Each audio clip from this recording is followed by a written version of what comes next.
brother, NOAH NEWFELD. How are you? Early high school, I wasn't really that much of a prospect, I would say. And even junior, senior year, I didn't really consider myself to be like one of the top in the country at all. I think there was like this unofficial ranking that came out for like my class of recruits, and I was put at like 99. When I got the Rookie of the Year thing, part of me was really grateful to be recognized on that stage, but part of me was like, I haven't quite earned this yet. If I wasn't at the top of the top, I wasn't satisfied. So some part of me was like, okay, this next summer, this next season, I have to prove to myself that I deserved an accolade like that. Yeah, I wouldn't say I'm quite satisfied yet. I'm definitely satisfied in terms of I've achieved those goals, but there's more to gain, definitely. So not fully satisfied quite yet. This week's episode is with my good friend, NOAH NEWFELD. NOAH is an incredible gymnast here at Cal that has accomplished many things so far throughout his collegiate career. Back in 2021, as a freshman, he was the program's first ever collegiate gymnastics Rookie of the Year. Since then, he's gone on to represent Cal at multiple events, such as the U.S. Gymnastics Championships and the Winter Cup. He's an incredible person, and this episode is very special specifically because it was recorded back in May of 2022, so a lot of the things we were talking about back then, he's accomplishing right now. He's not only a leader on the team, but the captain of the team as well, that is currently ranked number 6 in the nation. He talked about back then how he has an underdog mentality into everything he goes into. It's inspired by a bit of imposter syndrome that motivates him to continue learning and growing to become better and help out his team. It's a very special episode. I hope you really enjoy it. And with that being said, let's go to the episode. Hello everyone and welcome back to another episode of Denting. I am your host Fernando Andrade, and today I have a very special guest right here in front of me. My brother, NOAH NEWFELD. How are you? Hey, I'm doing well.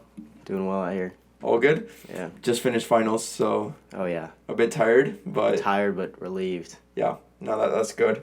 Well, before we get started, do you want to introduce yourself for those that may not know you? Yeah, sure. So as you mentioned, my name is NOAH NEWFELD. I'm on the men's gymnastics team here. Rising junior, feels good to say that. And I'm majoring in electrical engineering and computer science. Yeah. Why does it feel good to say that? Are you over the underclassmen thing or? Not really over it. It's just so crazy to think that I'm already like halfway done with college, pretty much. Yeah. It's like, I feel like yesterday I was moving into my first apartment as a freshman, like starting my first freshman classes and everything. So Yeah. it's crazy. That makes sense. Yeah, like the halfway mark is definitely weird. I was just telling you before this, like, I think this is my halfway mark right now. I'm a year older than you, but I think like just through situations and some interests I have, I think this is my halfway mark, and it's crazy to like think how much has happened in the first half and how much is left in the second. So very interesting, and I'm very excited to talk about your first half. Definitely you have a lot going for you. But before we get into your things at Cal, what was your childhood like? Like, I know you're from Texas, right outside of Dallas. Yeah. How did you get into the sport of gymnastics? I know definitely with gymnastics in general, it's a small circle, but even with men's gym, it's even smaller than women's gym. So how did you even get into gym? Yeah, so my dad actually did high school gymnastics when he was younger, and he always would tell me like he wishes that he stayed in for longer. I think he switched to wrestling, did some other sports, but always loved gymnastics, always had a love for it. So when I was like the youngest of the young, like able to go in, we did like father and me classes together and stuff. So ever since, like, I was in from the very beginning. Like, what age are we talking about? Could be like 2 or 3 years old, just like the one where you're, like, your dad's just kind of like carrying you through the mats and stuff, like jumping on trampolines. And yeah, I guess it's just like the one sport that I've always loved doing. I think I did swimming for a little bit, like the local YMCA, but definitely gymnastics was the pathway for me. That's awesome. That's awesome that it's like right from the start, really. But in terms of like you're 2 years old, and I guess those classes work, but as you start progressing, like, and I'm not talking progressing drastically, I'm talking like, I don't know, 7, 8, 9 years old, are you trying any other sports besides swimming, or are you strictly with gymnastics already from the get-go? I think the period where I wasn't so serious about gymnastics was like, around like 7, 8, 9, 10, like getting towards my teens. I was still doing swimming, And then at some point, it was gymnastics was reaching a level of commitment where I was like, I have to choose either or. So I decided to choose gymnastics. It was just, I just didn't want to get in the pool at like 8 in the morning. So I was about to ask you, what was the thing that made you choose? So it was just like getting in the pool that early in the morning. Yeah, and also like just kind of the monotony of swimming didn't vibe with me, I guess. Gymnastics, there's like, I could just be doing one thing one day and then a completely different thing the next. And it was a very dynamic sport, very stimulating sport for me. So it was easy to like just stay motivated. Yeah, it's definitely a lot of repetition, I guess, in sports like swimming or track. What were your events in swimming? Or did you have any? I think I was pretty good at butterfly. And I think it was like mostly short distances. Yeah. I was decent at like butterfly, freestyle, I think some backstroke. Okay. Yeah. So I mean all of them. Yeah, all of them. Just sort of messing around. Yeah, and when you do reach a certain age, like, take me through this, because I grew up in a soccer atmosphere that is very popular. Like, there's a lot of teams, a lot of different people competing, even in, like, at my age right now, but especially in high school, middle school, elementary, even more, like, very popular. But with men's gymnastics, like, how was that transition? Because you started focusing more in middle school, right? Yeah, around that. And how popular, how big was it? Like, were there a lot of gyms in terms of availability, competitions, etc.?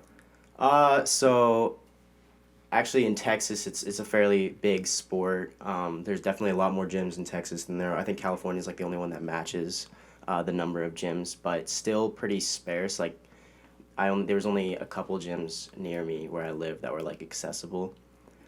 So yeah, pretty much.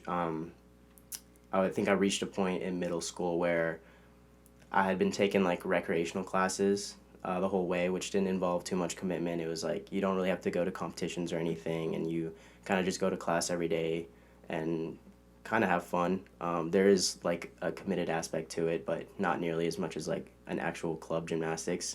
And so I reached a point in middle school where they asked me if I would like to move up to the competitive level where you have like more stricter training regimen and like actually have to prepare for competitions and seasons and stuff. And so I think it was at that point that I was like, okay, I'm gonna commit myself to this. Yeah, and how was that change? Like, what changed for you personally, mentally, sacrifice-wise, things like that?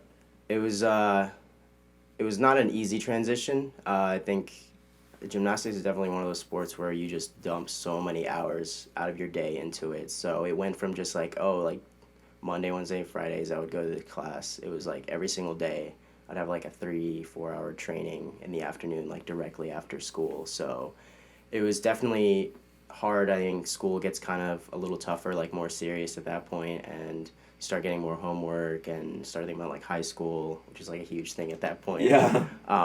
But yeah, so it was just like boom, school in the morning, straight into practice, and then get back at like 8, 9-ish, and have to do like all my homework, shower, brush teeth, eat dinner, all that stuff in like kind of a later period of time. So it was like I really had to like dedicate myself to have it being on like a pretty strict time schedule at that point. And I mean, I know you said that it's a fairly popular sport in Texas, but just out of curiosity, like, for example, I'm from California. I didn't have friends that ever did gymnastics. Like, in terms of explaining that to friends, because I know it's definitely going to impact your social life, especially at that age. How was that, like, with sacrifices, with having to say, like, I have training, I can't, like, things like that? Yeah, it was definitely rough, and I think a lot of people didn't really understand it. Obviously, it's like not like the only time it gets super popular is the Olympics, which is every 4 years, so not much leverage there. But so it was there's definitely people that were like, why do you have to go to training? Like, it's not that big a deal. Like, why don't we just go hang out? And it was definitely an experience trying to explain, like, I have goals. I want to achieve those goals. I'm going to go to practice every day. And yeah, it was like not a huge atmosphere for gymnastics at any point during my middle school or high school time, really. So it was just, I just felt kind of outside of the other world, like, even other people that were, I had friends that were in other sports, but it just felt like I was kind of outside of that atmosphere because I was kind of doing my own thing in terms of high school. But I actually built a really strong connection to my teammates in my club gym, so that was really special to me. What were your goals at that age? You described like making those sacrifices to be able to focus and things like that. But in middle school and high school, like, what were your goals? What kept driving you throughout that phase? I think the number one was definitely going to college gymnastics, especially at that time. It was still sparse. There's like 16 colleges that had men's gymnastics in it and that were actually funded, Cal being one of them. And so I knew from like pretty much day one of high school that like I definitely want to go to college and I was going to have to work hard for it because of how few schools there are. And that was like the biggest goal. Obviously there was like every season it'd be like, oh, go to nationals, go to regionals, stuff like that. But in the long term, the biggest one was definitely NCAAs. Yeah, for sure. Like you said, it's super different to my experience because, I mean, for me, at the D1 level, there's over 100 different teams. At D2, same thing. D3, same thing. Like, and I'm mentioning the different divisions not because I considered them. Like, I definitely just wanted to play D1 or Pac-12. But when I consider it, it's like, well, if that didn't work out, there's a lot more options for me. And it's crazy that there were only 16 at the time. Right now, what is it, 13? Right now, I think it's 13 or 14. I'm not sure. They just added a few programs, actually, in some D2, D3 levels, which is awesome for the sport. But, yeah, I think we're still around 13, 14 right now. Yeah, I think one was added since I last talked about it. Like when Caleb was here, I think they added one afterwards, which is awesome to see. But, yeah, 13, 14 probably. Yeah. Which is ridiculous because, like you said, you had a connection to your teammates. But, I mean, maybe most of them did go D1, but if you have a small community and it only gets smaller at the D1 level, it's like it's so difficult. Yeah, it is. But honestly, I felt like the community kind of grew once I got to college, knowing that now men's gymnastics, the sport, was tied to all my schooling and my community and the rest of like Cal athletics.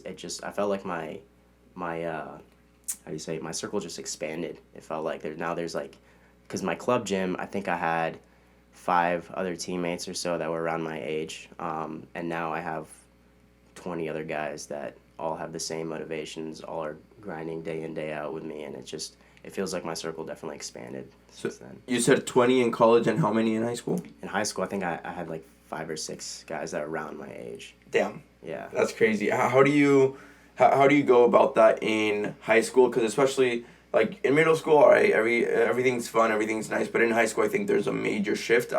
Nino was here yesterday, and we talked about that, how there is a shift because we were talking about how ridiculous it is for people to commit in their freshman year of high school to college. Yeah.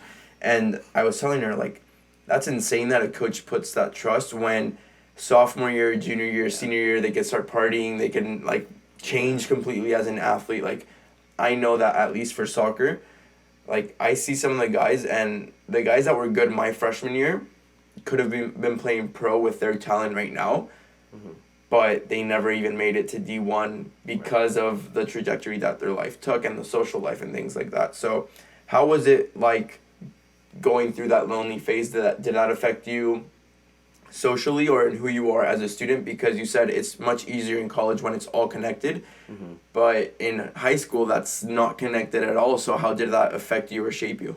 Yeah, so in high school it was definitely like the time commitment definitely grew, and like I said, it wasn't really attached to the schooling at all, so I felt like it was like a full-time commitment on both ends, and so we don't get recruited until junior, senior year, which is great. I think that's probably the most ideal because that's when you're like really figuring out what you want to do in terms of college, and that's like it's pretty consistent junior, senior year in terms of your talent level. So at that point, junior, senior year was crazy. I'm trying to like pump out credits in high school so I can get ahead in college, and then also be like really honing in gymnastics, trying to get recruited to all the D1 schools. And so, yeah, it's definitely a huge commitment there. Yeah. And like what you mentioned right now, it is better for junior year, senior year to like get recruited. Yeah. They changed it for women's gym. That's how it is for soccer, at least on the men's side. So I definitely do think that's better, and it's much more healthier. Like, Oh yeah. well, it's healthier for everyone, like coaches, players, etc. So that's great. You mentioned academics right now. How is that like for you? I know some of your aspirations right now in college, but in high school, how seriously did you take that? How important were your academics for you growing up? Uh, it was pretty serious to me. My parents were never the type to push me to always get A's in class, but I took it upon myself to do that because I knew like at the top of my list were like Cal, Stanford, like good schools because I wanted to have like a good degree, good school to go to because I know gymnastics is not going to be a very long standing sport for me. At some point, my body's just going to give up. So definitely wanted to have like a really good degree going forward. So I put it upon myself to push like AP classes, stuff like that, just trying to do the best I could in academics in high school. And now kind of continuing that here, it's definitely kind of taught me like I need to be pushing myself in both areas. Yeah, that's awesome that you understand things that way. I think one of the guys that was here, Bjorn Seeliger from swim, he mentioned the exact same thing. Like he's from Sweden, and he was like, "Well, I wanted to get a college degree and swim at the same time because I know it's not gonna last forever." So yeah, it's interesting that you say that. And in terms of your high school trajectory, usually like I have all my notes, everything's set up, everything's great. But there wasn't that much info on what you did in high school. I know you qualified for nationals in 17 and 18. I know your senior year, obviously COVID hit, but what was the experience like for you? There, like I said, since it's a smaller sport, there just wasn't as much information. Yeah. So take me through like what that experience was for you. Yeah, so in early high school, I wasn't really that much of a prospect, I would say. And even junior, senior year, I didn't really consider myself to be like one of the top in the country at all. I think there was like this unofficial ranking that came out for like my class of recruits, and I was put at like 99th or something. Wow. Yeah. So I like definitely wasn't like, this top sought recruit. I wasn't killing it. I was doing pretty well, but definitely not where I am today. And it was definitely like a huge confidence booster to go into my freshman year and just do as well as I did because it kind of felt like an underdog run. Freshman year at Cal, sorry. Yeah, freshman Cal. Yeah. And because in high school, I didn't really break out into the scene at all, it felt like. So it feels great to do that here. How did you get past that in terms of recruiting? So I started early, especially with Cal, talking to the coaches, and so they knew me.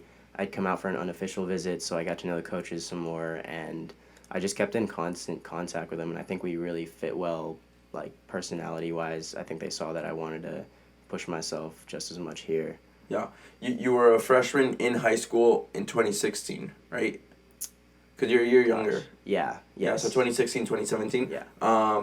You qualified for your first nationals in 2017. How did those go for you? Like in 2017 and 2018, I know you were a Region 3 elite team member in 2018, so like things are going better for you. Yeah. You weren't a bad gymnast at all. No, I wasn't bad at all. It felt to me, I guess maybe my perspective is a little different, but it just felt to me like I was at like this medium level. And that's probably just me being like harsh on myself, but I was doing well. I was making like the regional team and stuff like that, but didn't really get to the top level that I wanted to see myself at overall.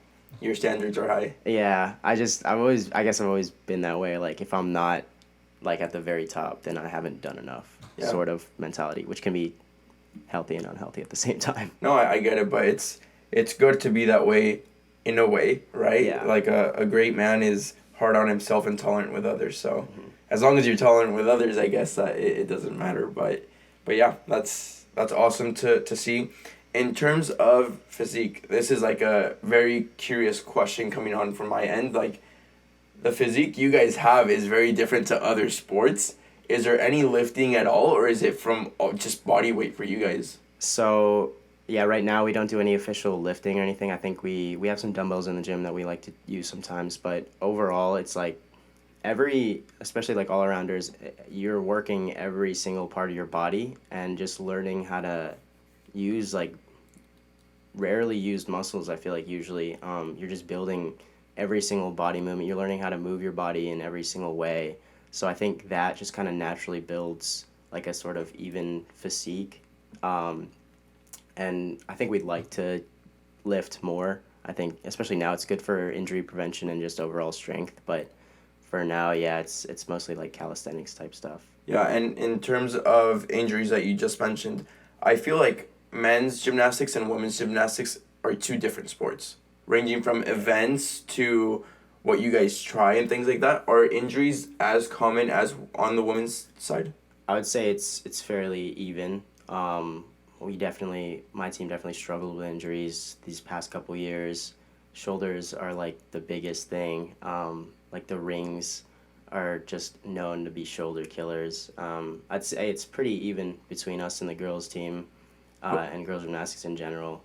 Yeah, I think like from what I've seen, right, on the women's side, not only here, just in general, it's like the joints as well. Like, I mean, you mentioned upper body, but I feel like for them it's lower body, like the knees, the ankles, things like that. Yeah, they definitely. So I guess they only have bars as their like main upper body event. So they definitely get hammered in the lower body, having beam and floor and vault. That's interesting. I hadn't broken it down in my head that way. Obviously, for you, it's super basic to think of how that is, but yeah, I mean, I haven't experienced it, so I didn't know that. Cool. So in terms of recruiting, when did you commit? So I came, I think September of my senior year, in high school. So September 2020, because that's COVID. No, 2019. I think that was my senior year of high school. Junior. Because I mean, I was a senior. Oh, I know what you're saying now. Yeah. So like that's your senior year. Yeah, the first semester. Yeah. So okay. I came on an official trip here, and then at the trip I committed. So right before COVID. Yeah. Damn, if not, that would have been tough. Yeah, would have been tough definitely for the recruiting. So that works out for you. When COVID does hit, what happens like in terms of training, in terms of the gyms that are open? I know that in Texas it's a different situation to California, but how was that experience like for you as you prepared for Cal? Yeah, so March, everything shut down. I think across the board, all across the U.S., just everything shut down. It was crazy because we'd gone from going from spring break, like enjoying our time off, to just having literally nothing to do. So it was definitely weird, especially going from such a strict like school and gym schedule to having no responsibilities pretty much. It was just a part of me was like, this is great, like I'm getting rest, I don't really have much that I need to do, but at the same time there was a part of me that was like, I should be doing something, like I feel like I need to be productive. And so it was definitely a struggle there. And I think Texas we opened up before most states. So I was grateful enough to get into a gym and start training for Cal earlier than the rest of my class, which I'm grateful for. And that really helped prepare me here. Yeah, that's the thing with gymnastics that I've mentioned here on the podcast, especially like for me, I need a ball, right? Like I need a ball and a wall or something like that. You guys need an entire setup for it to work. And when you don't have that, it must be so hard. Even coming back, like, March, things shut down. I think Texas by, like, May was, like, opening up. Yeah. That's still 2 months, though. Did you see that play an effect on you? Oh, yeah. I mean, even... So before that, I didn't think I took more than a week or two off of gymnastics fully. So having 2 months off was just... I mean, you feel the difference. You lose like awareness on everything. I definitely felt it. Like just everything felt weird. Even the most basic of skills just felt so outlandish to me, and so it was definitely a struggle and an experience trying to get back from pretty much like square one up to like a college level. Yeah, and especially like with injuries, I'm sure like that could be weird where you're trying, like you said, the awareness, like when you're trying to go for something that's like casual for you and then you realize like, damn, I need a lot of Yeah. practice to be able to do that again. Yeah. When you did come to Cal, obviously I want to place this contrast, right? Because Texas and California are completely different, and that plays a role for you because you're coming to California. So when did you come to Cal? Like, when did you show up?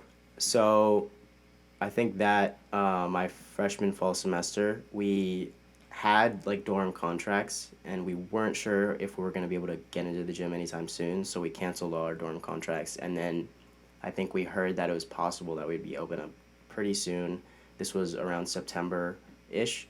So I came out here with 3 other teammates, Ron, David, and Colin, and we all got an apartment. And at that point, we still hadn't been able to get into the gym. We got into the gym finally in October, end of October-ish. But for like a good month, it was just like setting up little P-bar like parallettes in the house, doing core workouts, doing other types of workouts wherever we could. And finally, like end of October, we were able to get into the gym, and it was really definitely really exciting. Like just felt like, okay, we're finally doing college gymnastics for once. Yeah, because I mean that's what you were looking for, and you hadn't tasted that yet. I had that experience, and then it was taken away, but you didn't even get that yet. How much of a setback was that first month of not being able to like train in an actual gym?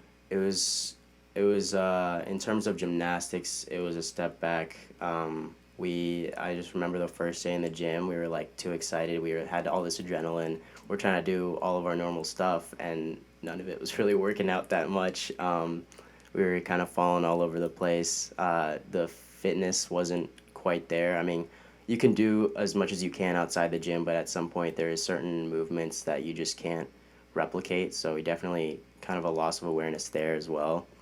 But I think just having this college atmosphere definitely helps to get you like right back into the groove of things. Yeah, and how different was the level to what you were already used to?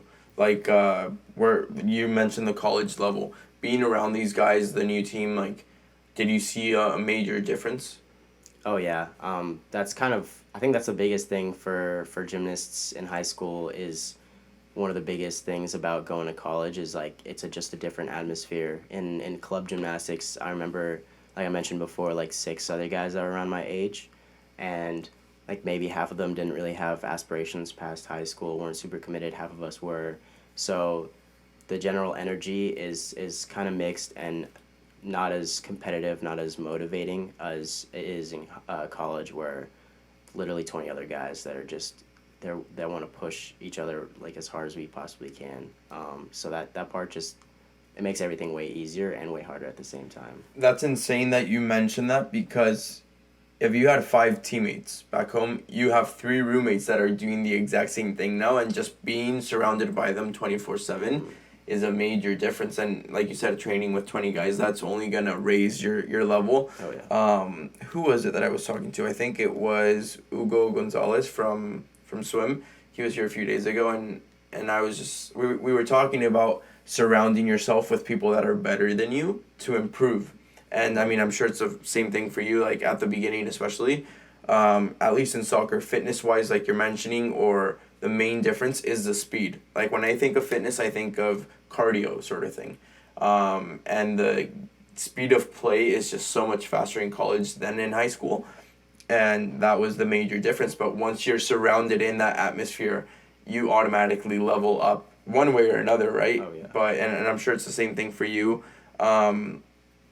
As you are training and as you are getting ready, what were you thinking? Like, what were your goals coming in? Were you expecting to have as big of a freshman season as you had? Because like you mentioned, you were an underdog in a way during high school. And then you're thinking about, oh, I want to go D1. I want to be able to compete collegiately.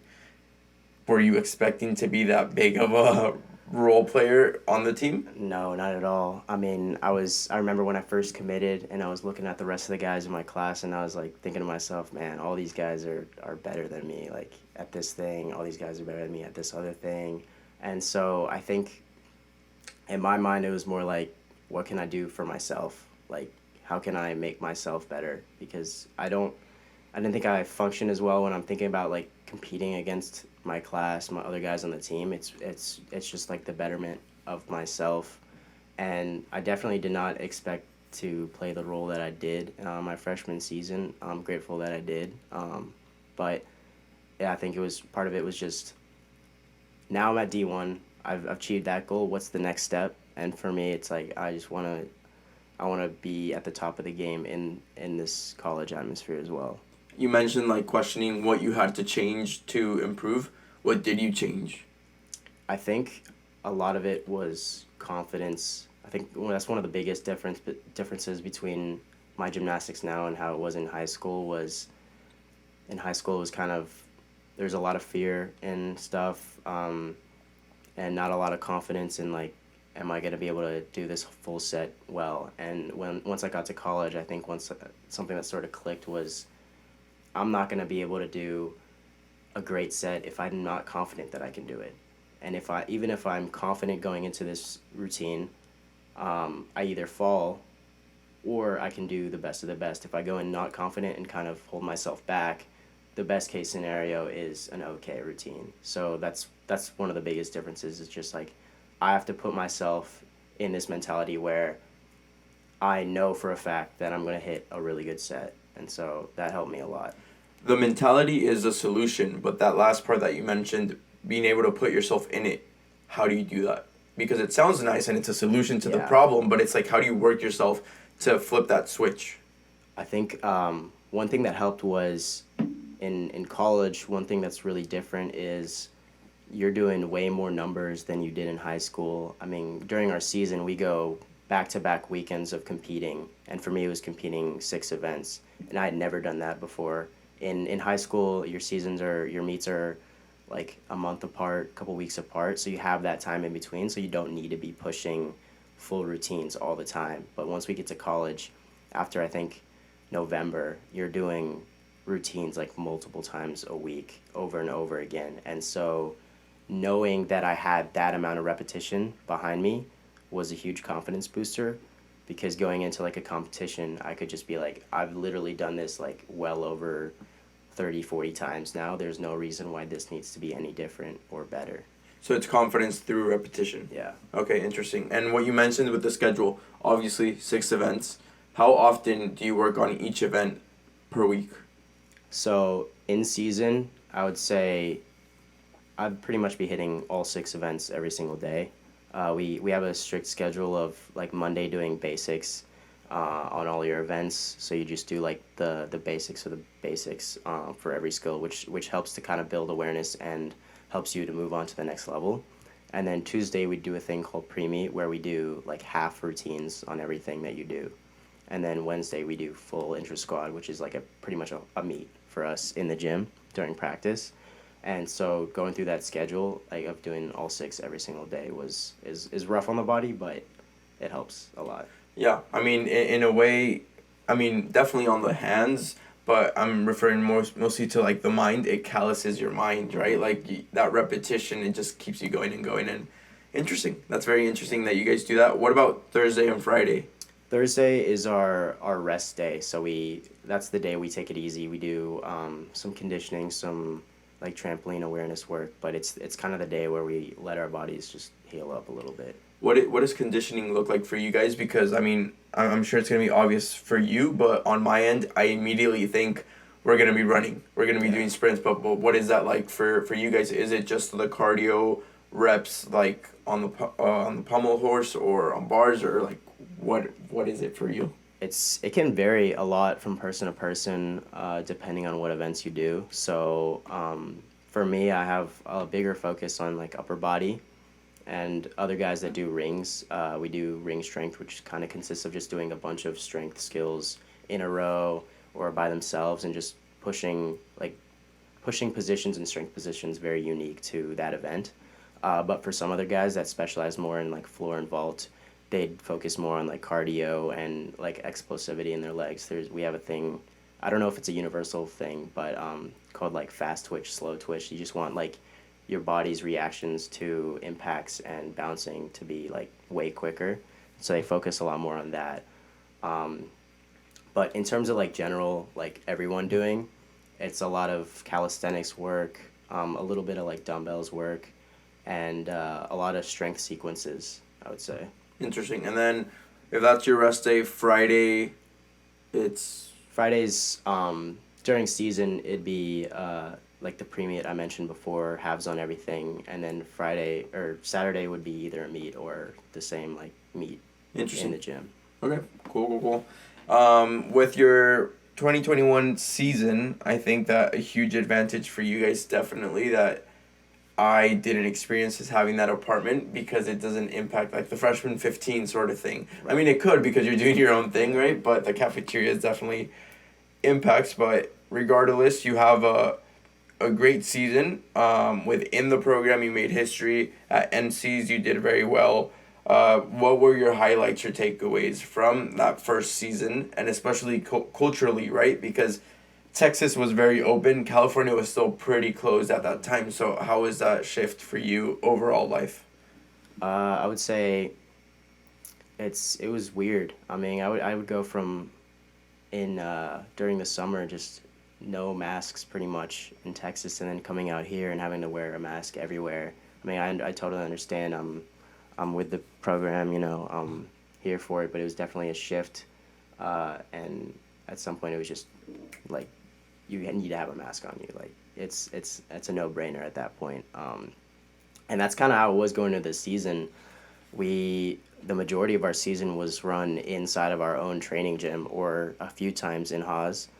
But other than that, I mean, it was all online. We had like live streams of ourselves and like online virtual judges.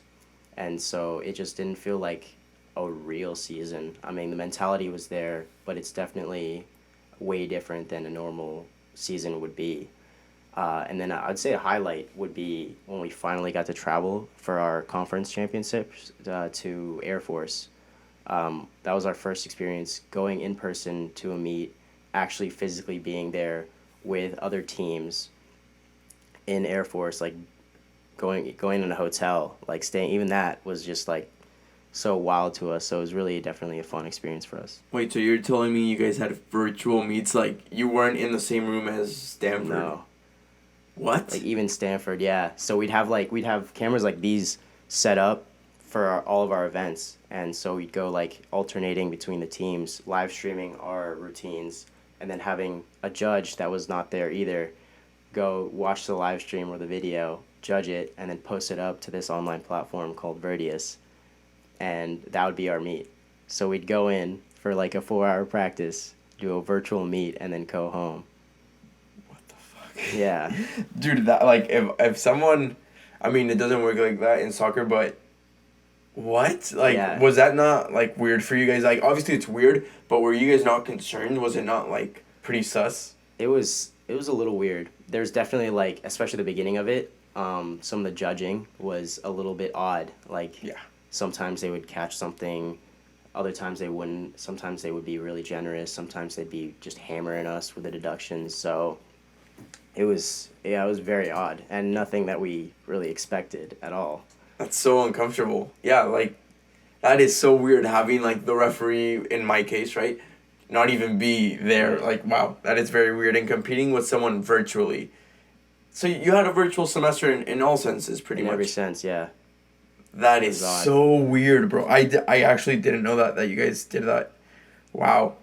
Okay. It was pretty cool, though, because obviously, like, in your case, that's just not possible for your sport. Like, there's no way that the other team couldn't physically be there. So it was some way for us to, like, overcome the COVID limitations and actually have our stuff publicized and, like, live streamed more than it was before. So it kind of helped and hurt us at the same time. Got it. I mean, there's nothing like the in-person experience, No, I'm assuming. absolutely not. But in a way, like, I almost feel like it's metaverse gymnastics, you know? Like, yeah. Like, that's great. Did you ever read the book or watch the movie Ready Player One? I did, yeah. Dude, it's like the way I'm picturing it right now is you guys are in the gym, and it's not like you're not. It wasn't like virtual gymnastics, like what's it called, like when you put your like glasses on. VR. Yeah, it's not like VR gym, not at all, but I don't know. I just had that image of you guys like competing and having not actual VR glasses, but just seeing things differently, and being judged through a camera. That's so weird. It was so like impersonal. It was just odd. It just never really felt like a real meet when we did that. Did that take pressure off though? A little bit. I mean, knowing that we're gonna compete in the same gym that we do all of our training in, it's the same atmosphere, it's the same energy. So it did take like kind of the pressure off, like you said, and even competing in Haas, we didn't have any fans in the stands. It was just like they had the cardboard cutouts of people. I remember that. Yeah. So it took the pressure off, but I think a lot of us wanted the pressure to be there. Okay. You thrive on pressure. Well, in gymnastics, you definitely do, right? I feel like you guys are always risking things. Do you view it that way or not really? Yeah, I mean, it's definitely, especially whenever we travel to other locations to compete, all the equipment's going to be different. So we definitely need to take our time and like learn the equipment, figure out how to do all of our normal stuff, but in a completely different atmosphere. And for a lot of guys, there's a lot of risk factor into that. Like you have to kind of limit the fear that you have going into it and just be like, okay, just do the same thing as always. And I mean, we all have experience in doing that, but it's always kind of a fear factor to go in a completely brand new place and do all of your same stuff. I feel like there could be a major PTSD moment if anything ever goes wrong because I'm thinking about it right now. I'm going to go step on a field that has the same lines. They're actually not the same size. Like every field is different in terms of size, like length and width, but at the same time it's like I can go step on a field. Somebody can go on a track and they will do the same running. You can hop into a pool and you're going to do the same swimming. But for you guys to literally have different equipment every single time, how do you learn it? Like, what's the process of learning it? How long does it take? And how long until you gain that confidence to be able to trust it and be fine with it? It's pretty quick. Usually when we have travel meets, we'll have a day to train and kind of just hit every event, feel it out. And it doesn't take that long, but there's mental adjustments that you have to make. Like maybe this bar is a little bouncier than the one we're normally used to, so maybe be a little bit slower here or quicker there. And it's just we've kind of learned how to make those quick adjustments on the spot, and especially when you go to like a national stage where everything's pretty much brand new. It's definitely the same thing where you just after like one or two turns you have to know how to change your gymnastics in order to fit to the equipment a little bit more. Interesting, yeah. That is very interesting. In terms of the sport of gymnastics and its culture, it's obviously a very small circle. When Caleb was here, he talked about like knowing every guy on the other teams, even rooting for them at some point because you know them, like you grew up with them. Is that the case for you, or are you more competitive than Caleb is? No, I think I'm the same way. It's obviously we have so many meets against Stanford right across the bay, and it is. I think everybody thinks there's like some sort of rivalry there, but I think in all of our eyes, it's more. We're just like we're all brothers. We all worked hard to get to where we were, and having only 13 or so teams, you can't really be like in a rivalry. You can't really be competitive in the same way. Because we all know how sparse like this sport is becoming in college gymnastics, so it's more of a brotherhood than anything else. That is very interesting. Yeah, when Caleb told me like, yeah, we're rooting for Stanford, it's like what? Like we would never, bro. Like I maybe like in other sports you accept it, but in our own sport, Yeah. no, like never. One of the highlights actually was at our senior meet here. It was against Stanford, and they beat us. But at the end, Caleb was like the last one up to go on high bar. And after his dismount, everyone, including the Stanford team, kind of just like piled onto him, like congratulating him. So it was one of the highlights for me. It was like a real brotherhood moment between teams. Sick. That's so sick that it works that way. Since you do know everyone, you mentioned in your class you were medium according to your standards. And you're coming in, you know that your three roommates / teammates in your class, they're better at you. In some events, you probably know the same thing for the guys at Stanford, at Air Force, at other schools. Did you feel like an underdog? Did you have that mentality coming into that year? I think so, yeah. especially towards the end when I started to get a little bit more known, it definitely felt like I was coming out of nowhere. Um, and especially the Rookie of the Year thing, I knew all other guys on that list, and in my mind, I was like, all the other guys deserve it more than I do. These are all guys that have accomplished so many things. They're very extremely talented, and in my mind, I was like, I'm at kind of a bottom tier on that list, and I was not expecting to win that at all. Just knowing the level of talent these other guys have. Is that like an imposter syndrome for you, or did you just recognize how good they were? I think it was a little imposter syndrome. I'd experienced that already, kind of being here at Cal. I mean, everybody in your class is just so smart, right? Like, in any class you take, you're just not going to be the smartest guy, and that's like a definitive thing here. And so it's kind of the same thing where I'm on this list, but it doesn't feel like I am on this list. Yeah, no, that makes sense, and I was like that was me building up to the Rookie of the Year thing for sure. With the classes, a fun thing is like especially freshman year. I don't know if you experienced this, but in the most basic math classes, for example, I know that they start out and it's like, how many of you here were valedictorians? And everybody is raising their hands. Mm-hmm. Except like some student athletes, you know. Mm-hmm. There's definitely one or two student athletes, but the rest of us are just like, Oh yeah. yeah, that's definitely not us. So I understand that, but with the Rookie of the Year, I mean, you're the program's like Cal's first Rookie of the Year in college gymnastics. Like, that's amazing. You were a 4-time Rookie of the Week.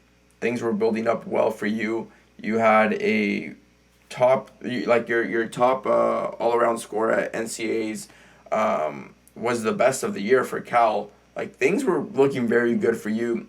Very talented team and teammates, and you're at the top of that list already. You're Rookie of the Year. What was there to prove? I saw that you said that there's still something to prove. You didn't feel satisfied. Why? I think when I got the Rookie of the Year thing, part of me was really grateful to be, recognized on that stage, but part of me was like, I haven't quite earned this yet. Why? I don't know. I think it's kind of the same thing as high school, where if I wasn't at the top of the top, I wasn't satisfied. So some part of me was like, okay, this next summer, this next season, I have to prove to myself that I deserved an accolade like that. And I think I always wanted to strive for more. I wanted to make it to like these like Winter Cup and USA Championships. Those were all goals for me. And so I had to prove to myself that I belonged on that national stage. You're winning. You won rings 7 times, parallel bars 3 times, 1 pommel horse, 1 horizontal bars. Through that repetition, did you not gain that confidence? Were you still looking at the highest stage and it's like, until I get there, I will feel satisfied? Was that the case? It was, yeah. I think it was not really a confidence thing. It was more like, I'm not done yet. Like, I haven't achieved what I'm looking for quite yet. I want to talk about this further in a bit, but right now that you're talking about being satisfied or not satisfied, you already went to the Winter Cup. You're already qualified for USA Gymnastics this summer. Are you satisfied now, or is it, nope, there's a next thing that I'm looking at now? Yeah, I wouldn't say I'm quite satisfied yet. I'm definitely satisfied in terms of I've achieved those goals, but there's more to gain, definitely. So not fully satisfied quite yet. Okay, and I love that, right? I'm that same way too, but it's thanks to these interviews. You can think about it, since this is Saturday after finals week, so a lot of research and things like that. You can think about this podcast as a research paper in a way. So I'm interviewing all these different people and picking their brain and reading books and consuming content. And I've had many different people tell me different things. But that goes back to something a lot of people say. I don't know, are you familiar with Tim Grover or no? Okay, so he has a few books. He was a trainer to Michael Jordan, Kobe Bryant, Dwayne Wade, as well as many others. And he has like a phrase called done next, which is you finish something, next one. Yeah. And the examples are like when MJ would win a championship and he was holding like his first championship and he has a picture with 2 and they'd ask him like, why 2? And he's like, because I'm already thinking about the next one. And it was that immediate like done next. But when I'm picking people's brains here, they're like, well, yeah, done next, but I have to be grateful for that little moment of not being fully satisfied. That's not what I'm saying. Maybe that's the wrong word, but like being grateful for that and recognizing like, hey, I'm going to take a small moment to celebrate it, but tomorrow we're back to work. Do you do that at all, or is it nonstop, keep going until you get there sort of thing? No, I definitely, I think I definitely take a moment to be grateful for that, especially after NC's last year. I had the time to kind of just be like, okay, I've done this. It feels great to be doing this, but it's kind of half and half. I wanna carry the energy on. I wanna keep the momentum going. So I think I'm able to kind of be grateful for what I've accomplished and use that to be going on to the next thing.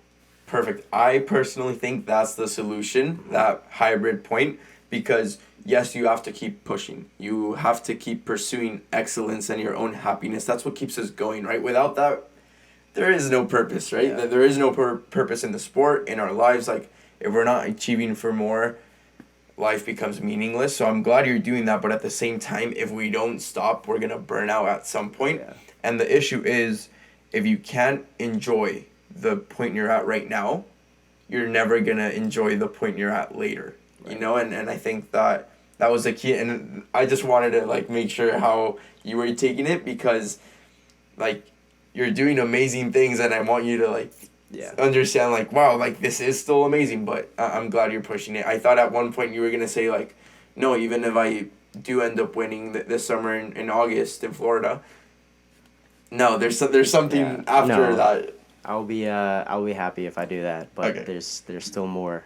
I think I like to enjoy it, but there's definitely like I don't look at it as like an accomplished goal. I think it's more like that's momentum that I can use to go do the next thing and move on, and like just upgrade the goals further and further as I move on. We'll take this example from this week, right? Today, Saturday, was the commencement ceremony. Mm-hmm.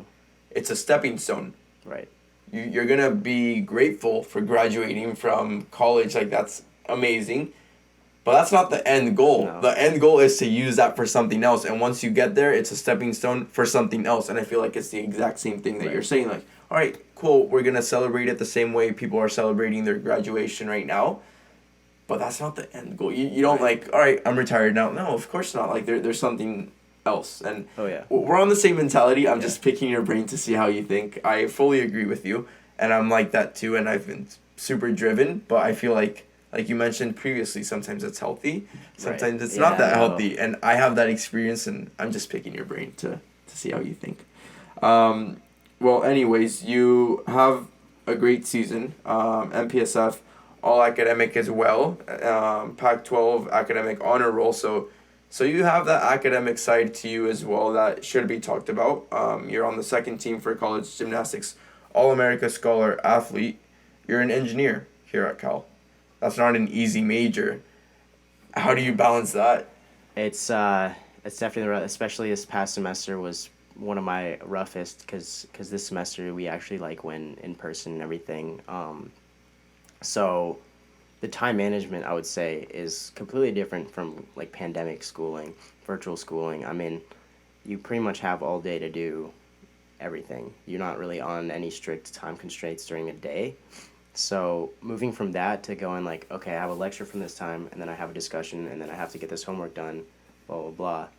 It's definitely a huge transition, and it's something I'm still figuring out. I think I'm getting better at it, but it's definitely like, it feels like nonstop, especially this last semester felt like nonstop school and gym every single day without really a break. And I got to this point where it kind of felt like any break I would take, or even not a break, like going to gym or sleeping even, it felt like I was neglecting schoolwork, where I knew I had like deadlines, and so if I wasn't doing that assignment, I was neglecting it, or I should have been doing it. I've been wasting time instead of doing that assignment, which was not healthy for me. I think definitely some burnout moments towards the end, but it's definitely just a constant boom, boom, boom, next thing every day. How is that with your sleep? Like you just mentioned right now, sleep.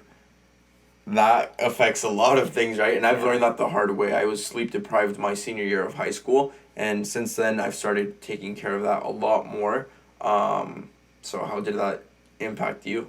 Uh, Not great. Yeah, definitely kind of the same thing where I would prioritize getting a certain milestone done in an assignment or finishing an assignment before I would go to sleep, and I wouldn't really let myself go to sleep before I'd done that, no matter how long it took.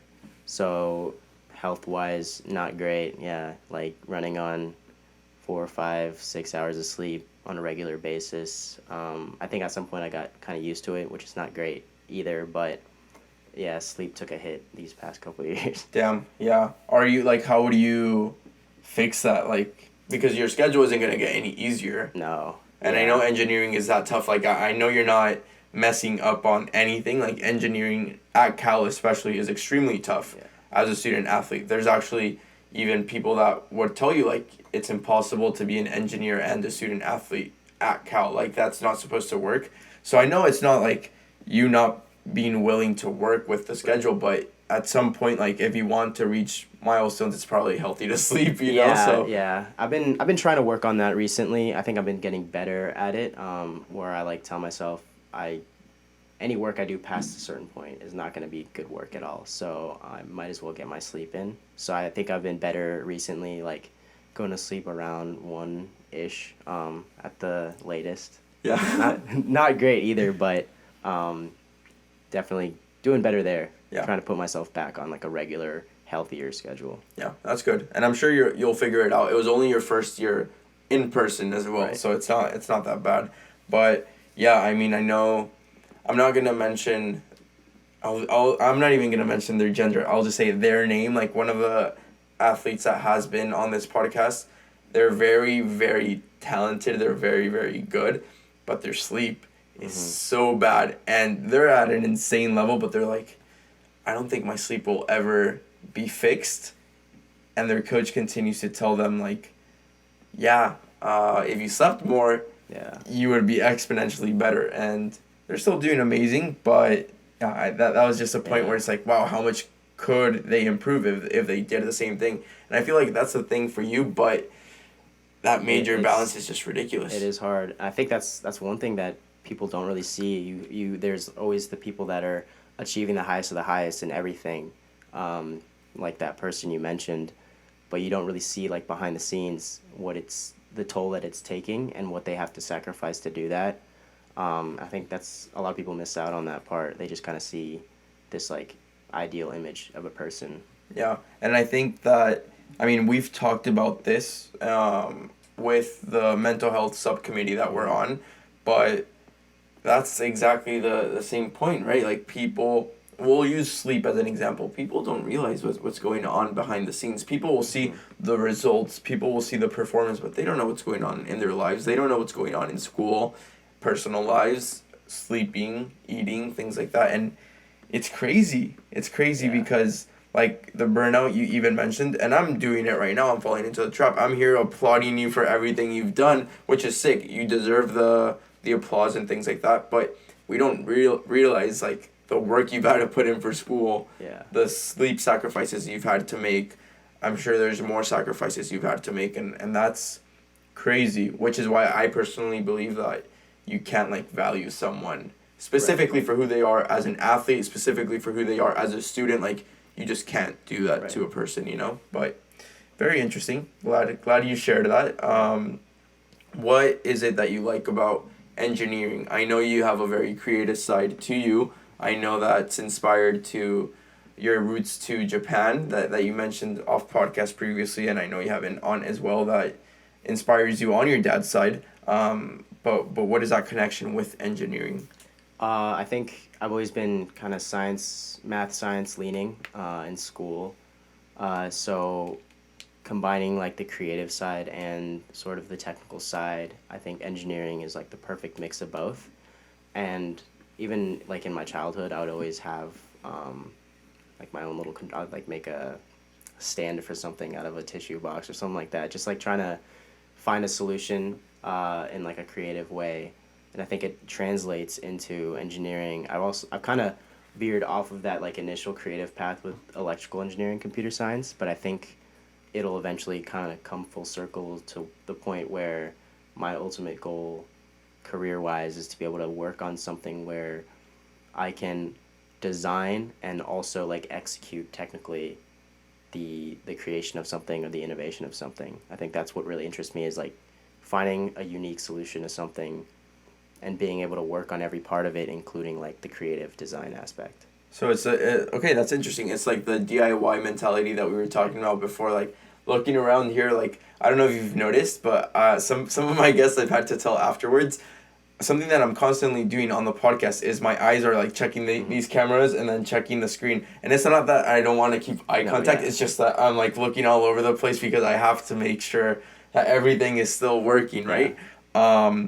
And it's super fun because like we were talking about, at least for this example, I know how to use this. I know how to use this camera. I know how to use the camera you're looking at right now, or the lights and the computer, and then to edit and things like that. And that's part of the process you're talking about. It's design and then executing it and then presenting it. That's what you're into. Yeah. Interesting. What type of things would that be? I know your creative side was mostly like drawing and things like that, right? What was it? Here I have the name of the... I'm probably going to mispronounce it, and I'm sorry, but manga? Or like there's a little bit of that. Yeah. Okay, so the novel, comic books, and things like that. But what do you dream of executing? I think now, based on like the major and kind of path I'm leading, it'd be software engineering type stuff.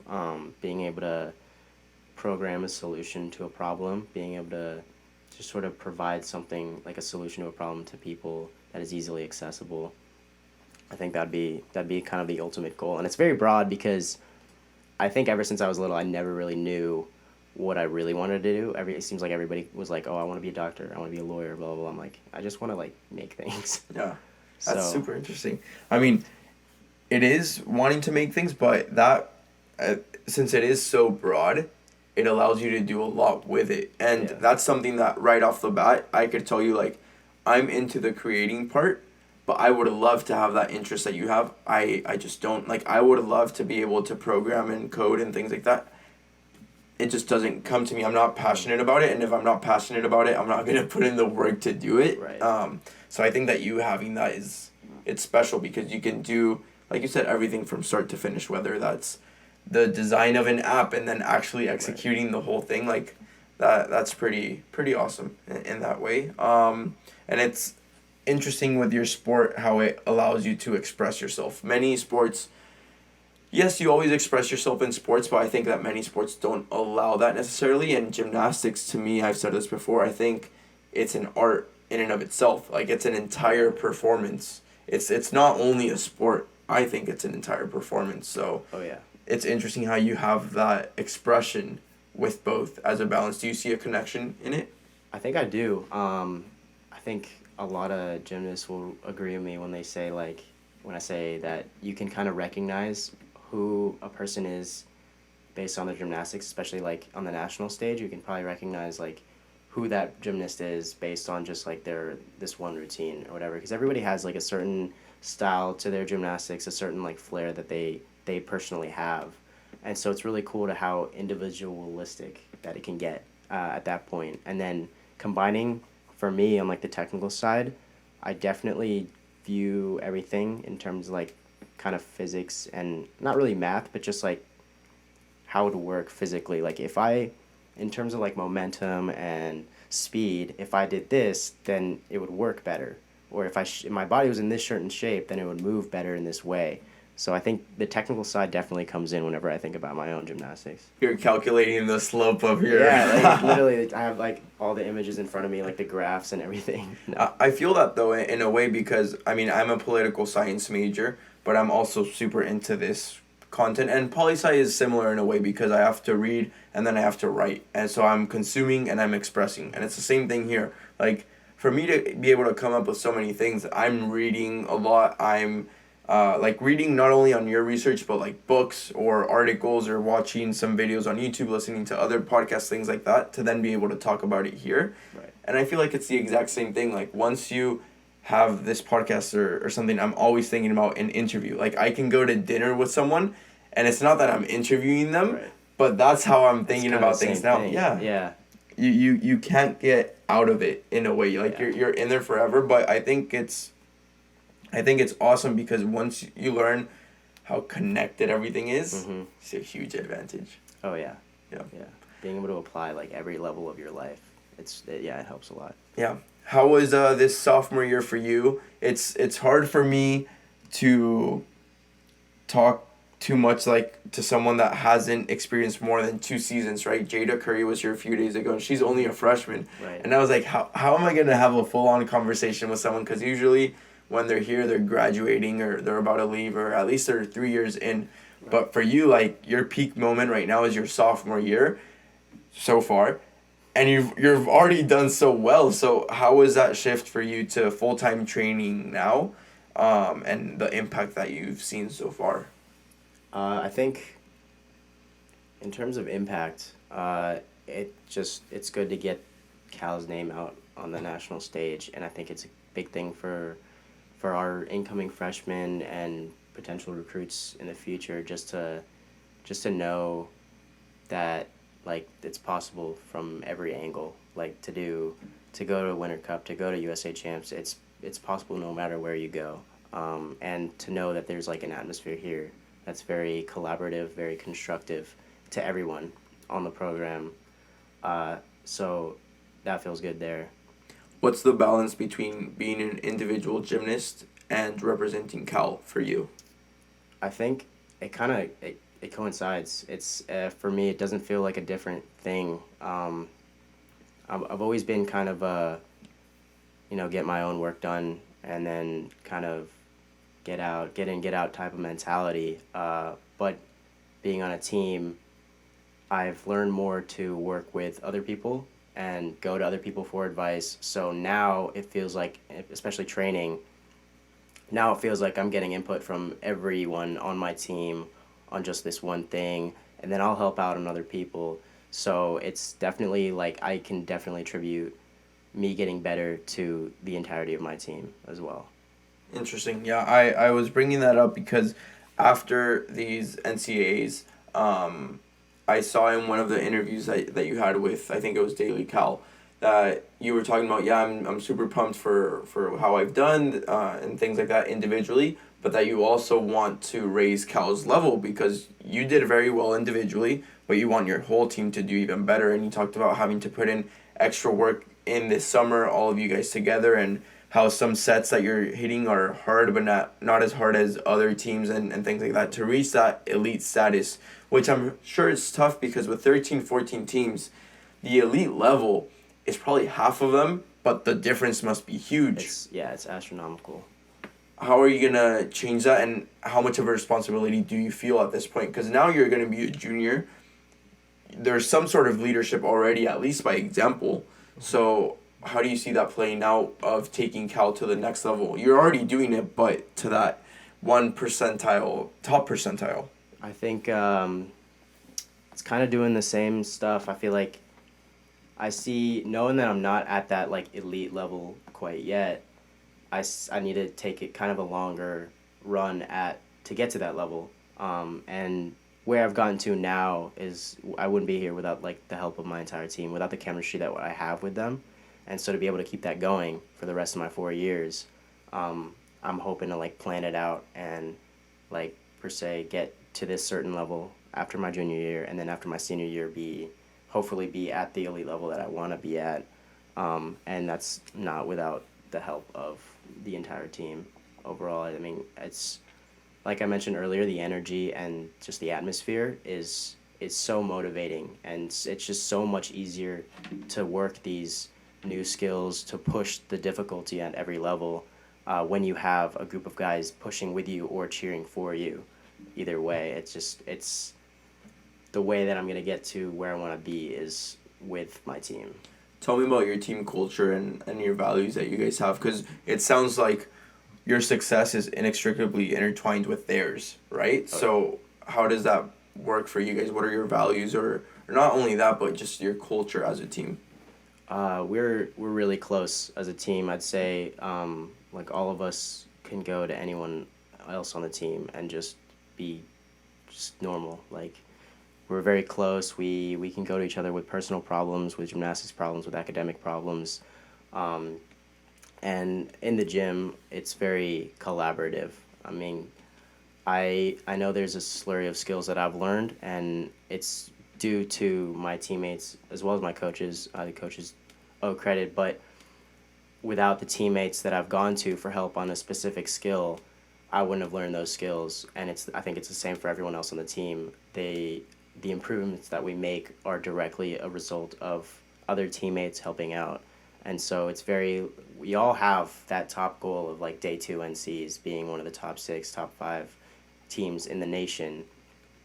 And so to get there, we all know we have to rely on each other. And so that has caused us to be even more close-knit than before.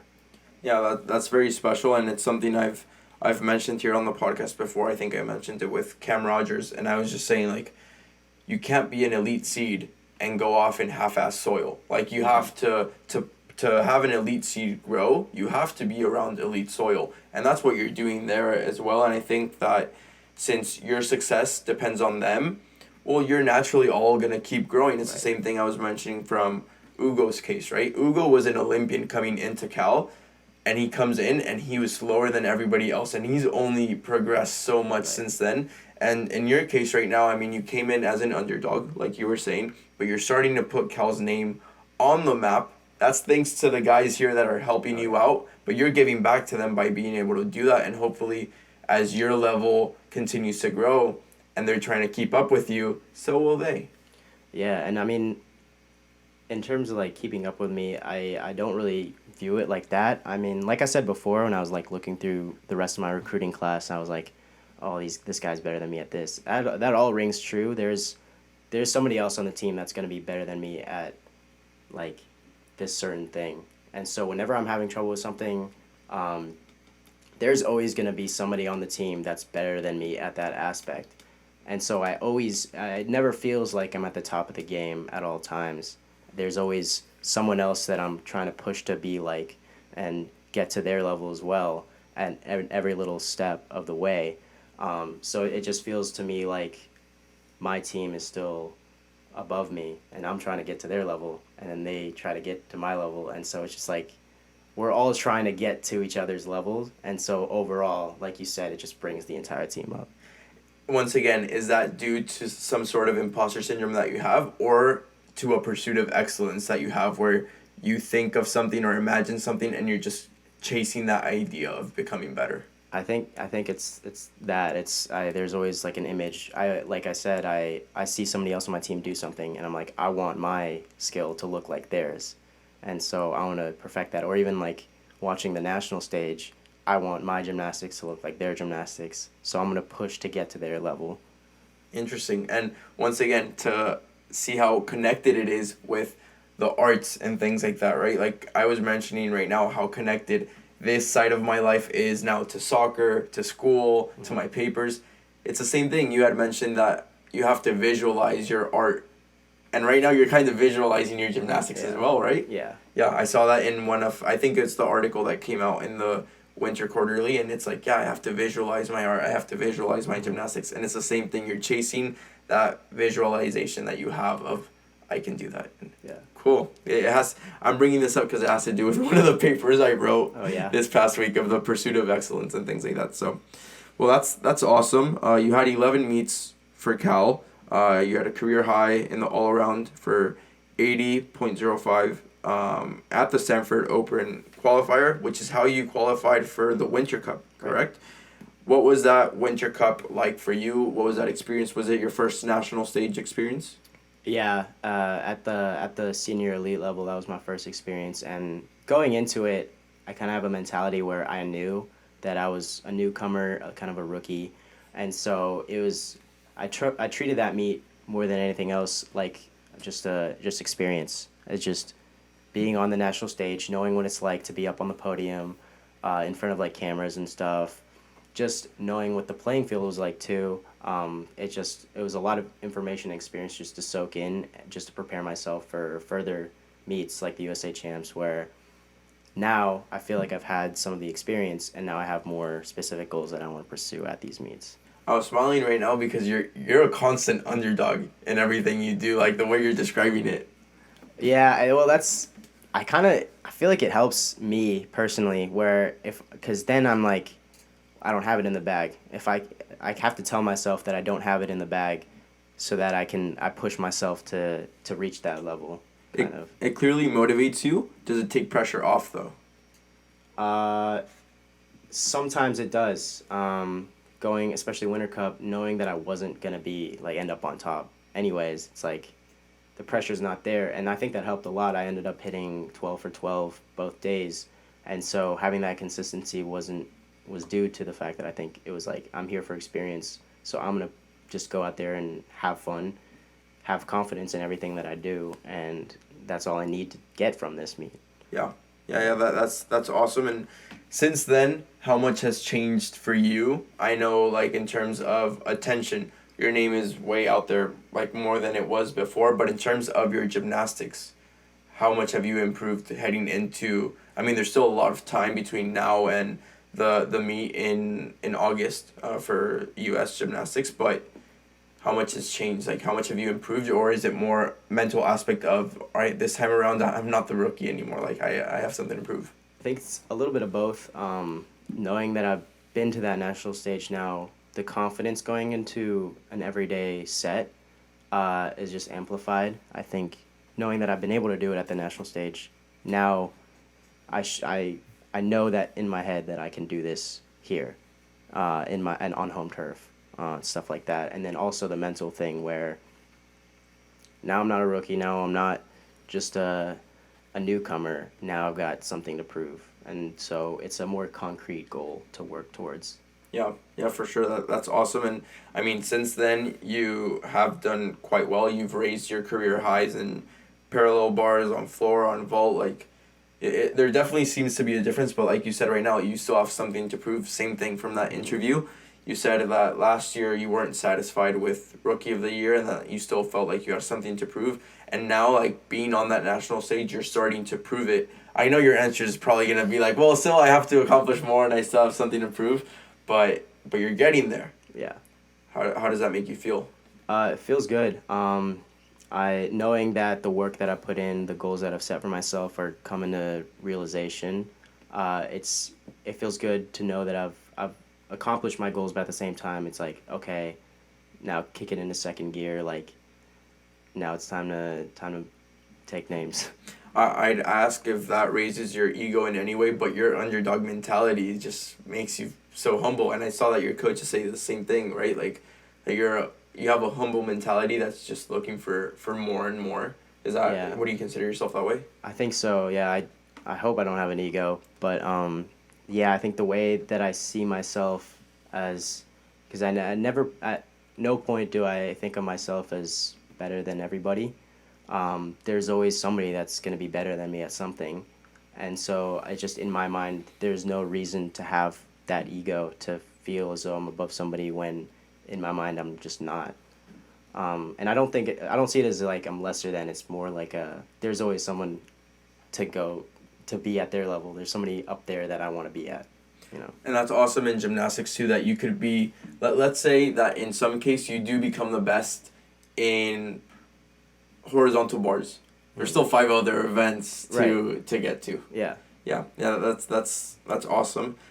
Take me through NCs. What was that experience like? From the very beginning, you guys were suited up, ready to go. What was that all about?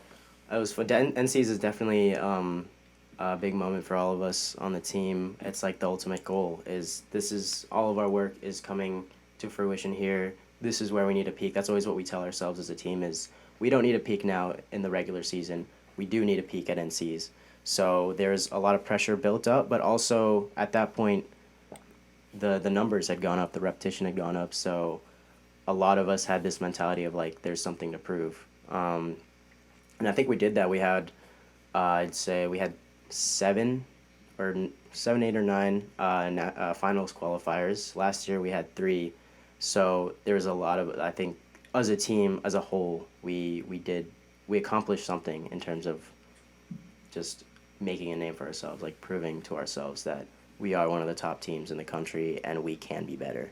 Even since Caleb was here, which was a year ago already, literally a year ago, when I was doing my research, it was saying like Cal is on the rise. Like Cal is gonna be one of those programs that is gonna break through, and like what you just mentioned, you guys adding, like you guys doubled or even tripled the amount of guys that qualified to the second session is big time, and I think it's only up from here for sure, especially with the recruiting and what you mentioned of like guys can come from here as well.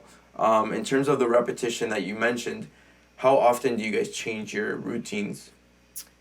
So in the preseason, before meet season starts, we go through a lot of changes. I think early on, everybody wants to put in like as much difficulty as they can, but as we start to work the routines, we, I think our culture overall values consistency and cleanliness over everything else. So we start to kind of take out some of the difficulty and then just tweak like the numbers, the small deductions, trying to clean up everything. So even throughout season, kind of the same mentality. Routine can go through a lot of changes. You can be competing like this super difficult routine this one meet, and then the next kind of downgrade to a little simpler routine, and it's unique to our sport where you can go at it both angles, where you can go a lot of difficulty, and maybe not as clean and score this number, and then you can go at it from the other angle where you don't have a lot of difficulty but you're really clean. You can score about the same, and that's kind of how I've been going about it. Is I don't have nearly as much difficulty as these other guys on the national stage, but because I'm able to like hit pretty clean, I'm able to kind of keep up with these other guys. And as a team, that's really our mentality is push the difficulty. Especially this next year, we're really hoping to push the difficulty, but we've always got the execution in mind, and the cleanliness and consistency. Yeah, it's that's slow and steady wins the race sort of mentality. That's very smart, very strategical. Well, you did do very well in finals. You finished with a 78.798, which is great because it qualified you Yeah. for the U.S. Gymnastics champs. So that's awesome. Academic side still there. MPSF all academic. Same thing with the Pac-12. In terms of what you said after this champs, like these NCs, you made it individually, but you want the whole team to be there competing as a team, not just individually. What's it gonna take to do that? Definitely pushing the difficulty. We like to take the execution angle, but we should be able to do that from higher difficulty levels than we are now. And I think we're really going to do that over this summer, with all of us hopefully being healthy, and able to push those upgrades. We're going to definitely have a lot more difficulty behind our back to help us get to there. And then I think we've had a lot of ups and downs this past season. We did pretty well, better than last season, but there's definitely like a consistency and just staying focused the whole time. We tell ourselves like we can't just be a second half team. We have to, from start to finish, be fully committed and fully engaged the whole time. And so, if we can improve that aspect, we can really prove to ourselves and other teams that we're at the top. That's awesome. When do you guys plan on being back? Like, when do you guys come back for gymnastics in the summer? So we have like voluntary practice all summer long.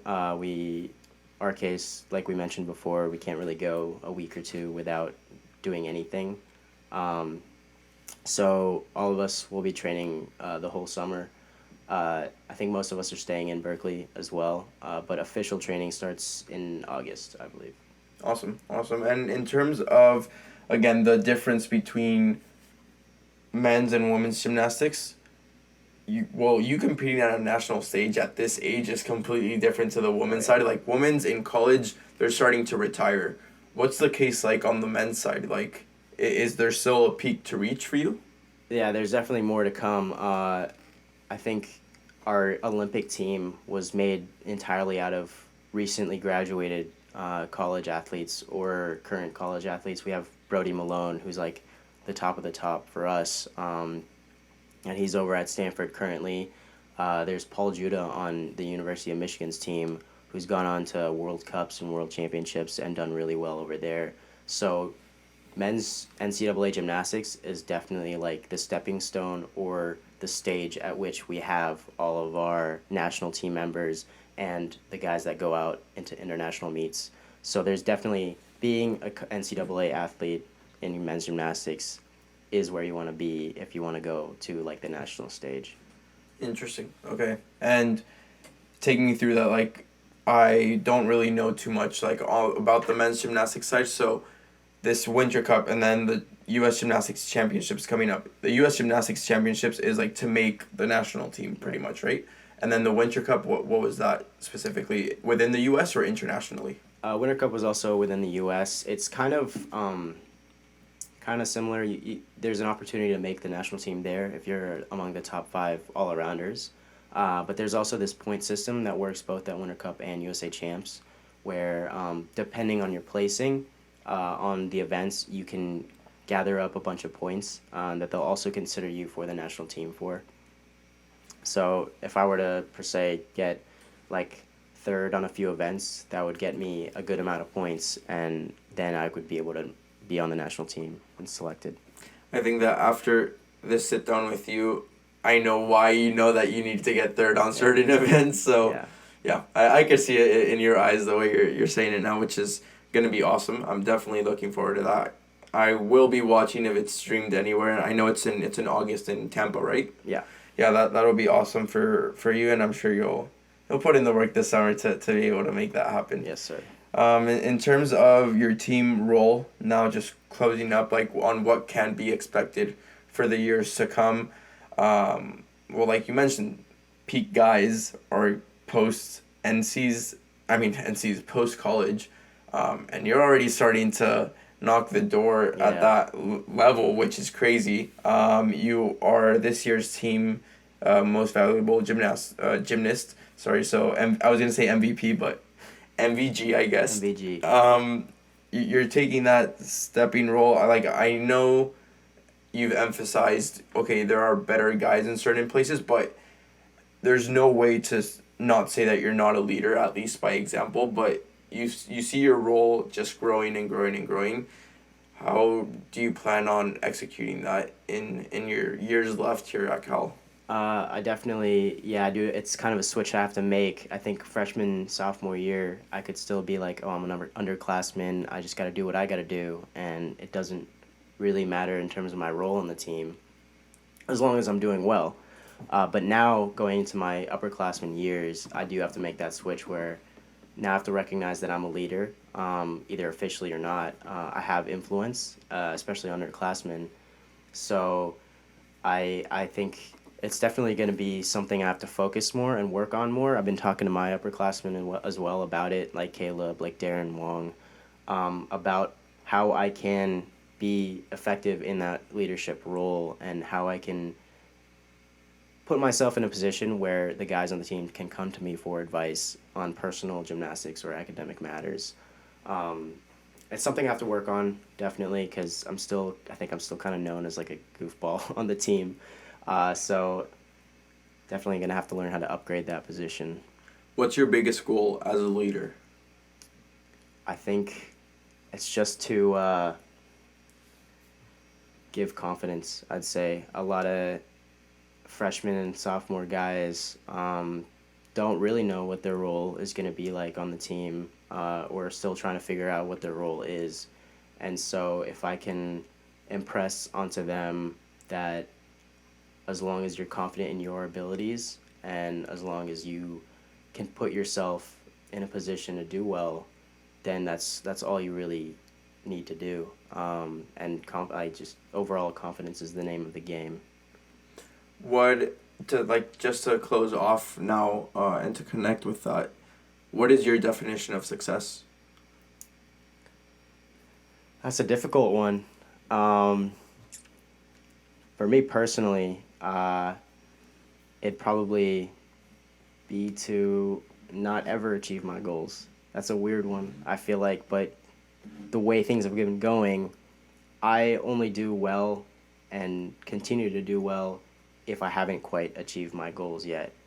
So if I achieve like a certain goal, I have to move on to having a higher goal, and moving on to the next thing. So if throughout my life I can go from that each stepping stone and never quite grasp the full end goal, then I think in a weird way I would have been successful because I would have achieved the most that I could possibly have achieved. Interesting take. I was gonna say right after, like, what drives you, but that's clearly what drives you, right? But in terms of like success, like that is what drives your success. But what is your definition of saying I am successful? Like, at what point does that exist, or do you think that's never going to exist? Yeah, I don't know if I have a concrete definition for that. A lot of things are up in the air past college and stuff like that. But I think in terms of personality wise, who I want to be as a person, success would be if I can be at the utmost of like positive influence. If I can be the most positive influence a person can have in their life, then that would be success to me. Awesome. Well, I love the ending of this because I feel like I was saying, my recent interviews have been, yesterday was Nina, 2 days ago was Ugo, 3 days ago was Matthew Sindrick, and they're all graduating right now. And this first half is literally the first half of some of their stories as well, not in the terms of the success you've had so far, but in the terms of if it's building up to something greater. And I'm super excited to see what's in store for you, and I'm like, this door is going to remain open for you to come back and talk about that second half and the better part of the story, because right now you've tasted success, but we'll leave it as the underdog phase of your career, and more to come. Yeah, more to come. Has to be. Yeah, we'll see what's in store for you, but I can sense your hunger. It's very obvious, and it's so cool to see. So looking forward to it. I'll be cheering you on. And yeah, we'll see what, like, I don't even want to say anything specifically. I'll leave it vague and broad and open, but we'll see what the future has in store for you and what you can create from it, because coming in, medium recruit, yeah, and now you're MVG and going on to the national stage, and I know what is at the national stage and what the goal is from there, but well, I'll keep my mouth shut and just see whether you get there or not, which I'm hoping you will. Thank you. Appreciate you, man. Anything I missed off on, or anything you want to touch on? I'm good. Cool. All right. Well, that's it. It's been a pleasure knowing you so far, and I hope we can continue to get to know each other. It was funny when you came up to me at SAC, because in my head I have like a list of people I already wanted to invite. I was like, that's Noah, like, and I already wanted to invite you here. Yeah. But you came up to me and you're like, you interviewed Caleb, and I'm like, yes, and you're next. That's the first thing I think I ever told you, like, literally, and you're next. So I'm glad it happened. Glad you're here. Thanks for accepting the invitation, and hopefully we can continue to build this friendship outside of the podcast. Yeah. Well, thank you for having me. It was a pleasure. No, I'm looking forward to part 2 for sure. To everyone that watched on YouTube and listened on Spotify, thank you guys so much. If you're on YouTube, please like and subscribe. If you're on Spotify, thumbs up. If you're on Spotify, please follow the podcast. And yeah, that's pretty much it. Thank you guys. I'll see you next time. Awesome. That's it. Was good. That end part. What? The end part was good. Yeah, the end part was sick. Yeah. It was like, I didn't want to say anything. Usually, like, there's people here that are already Olympians or saying certain things, and they're like, yeah, like Paris 24 is already on their minds, and I just didn't want to say it at the end because it was like, let's leave it open to see what could happen. Yeah. I've never been one to have like concrete end goals. So I always like leave it open-ended to multiple things. Yeah. Why? Just because it doesn't limit your potential? Yeah, just because I feel like part of it's like, well, if I don't achieve that, then like who am I? And then also, if I do achieve it, then what's more to come? So if I leave it open-ended, then I'm going to be like, well, there's always another thing to be working towards. So That's sick. I think that still got caught on, and that's a pretty sick thing that should have left on, but if it didn't, it's fine. That's still pretty sick, though.